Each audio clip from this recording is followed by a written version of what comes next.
Wifi internet ব্যবহার করে আসছেন, তারা কিন্তু যে পরিমাণ সেবা পাবার কথা, যে পরিমাণ ইন্টারনেট পাবার কথা, সে পরিমাণ ইন্টারনেট তারা কিন্তু পাচ্ছে না। তাদের ইন্টারনেটের স্পিড খুবই দুর্বল। কারণ কিছু লোকাল আইএসপি ব্যবসায়ী আছে যারা দীর্ঘদিন ধরে আইএসপি ব্যবসা করে মুনাফা লুটে আসছে, গ্রাহককে ভালো সার্ভিস দিচ্ছে না।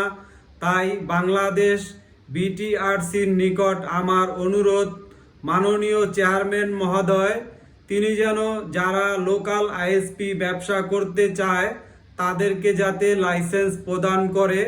তারা একটি কম্পিটিশন বাজার শুরু করলে গ্রাহককে পরিপূর্ণ সেবা যে দিবে, তার ইন্টারনেট লাইনটি কিন্তু গ্রাহক ব্যবহার করবে।